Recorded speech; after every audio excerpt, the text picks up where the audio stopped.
Back again with the torch videos. I've got the JETBeam M37 Crossbow to look at today. I have the micro arc oxidized white version.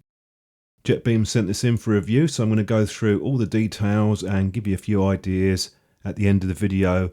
This is quite a simple and straightforward torch. We have 3 power levels and a strobe mode.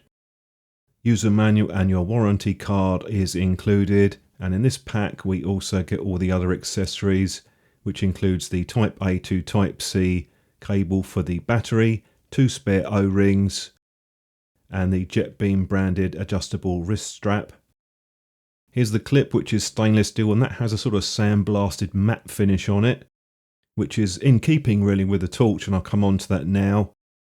The white colour is a sort of off-white, and I'll show you a picture later on. It's sort of a creamy green effect. I do like the finishing on this. It has a sort of very fine textured feel to it, sort of like almost ultra fine wet and dry sandpaper. It's not abrasive, but it does have a sort of tactile grip to it, and it feels good in the hand holding it. The bezel is also sandblasted, and that has those nano ceramic beads on it. You can take that out if you want and unscrew it. Now onto the switch on the bottom on the base or tail cap, and this is pretty standard design. Have the holes there for the wrist strap. There is a bit of knurling there as well to undo the battery compartment. You'll notice you can unscrew the very end of it, and that's so you can put that pocket clip in there. That's where it goes, not on the main threaded part. We've got pretty chunky springs as per usual with JETBeam, and a similar battery that we've seen before, the 18650 with the Type C charging port. That's rated to 3500. If you want to, you can unscrew the head. That has an even chunkier spring at the top, and you'll notice there's a lot of grooves on that head as well, so it does quite a nice job in terms of the heat dissipation. I've seen some people mention that this does look like another manufacturer's torch. If you want to, you can use the unprotected cells in this. I always like to see that because it opens up your battery options a bit more.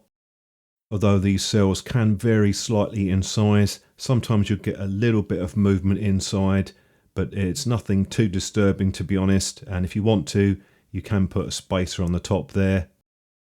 Onto the UI, a very simple UI on this. It's half press for your momentary. Press again to cycle through the 3 power levels. It always starts at the highest output. If you want to get to the strobe mode, you can also do that with a double press when it's off. If you want to keep the strobe going, then just give it a full press. If you press the switch too quick, you can sometimes accidentally get into the strobe mode. You can also do a full press on and off if you want to go through the power levels. JETBeam are obviously going for a simple UI, and I don't have a problem with that. I would prefer to have a mode memory though. About 6,500 kelvins in the colour temperature, pretty typical for this type of LED. And we'll start off with the beam shots, TH10R or Thor. That's a mixed beam pattern, although I quite like it overall. It's quite a nice, useful sort of compact tactical torch. With the M37, that definitely has more power in the middle, but it is rated to a higher lumens as well.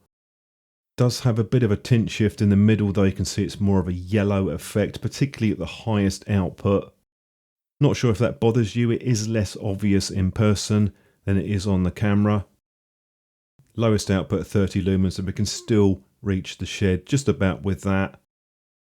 If you could set the M37 to the same power as a TH10R, you wouldn't notice a huge difference. It is a deeper reflector, but it isn't what you would call a throwy torch.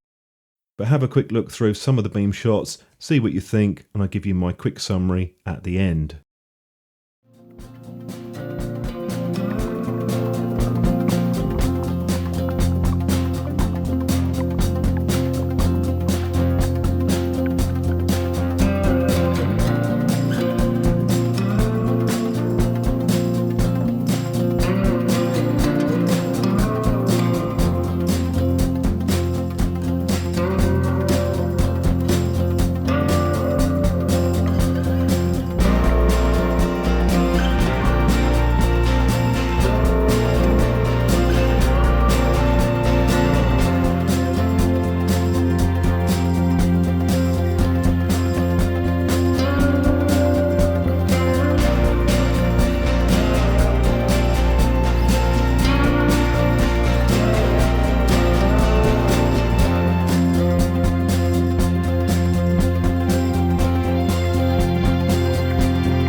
A couple of points to make with the M37. It does hold its power level quite well.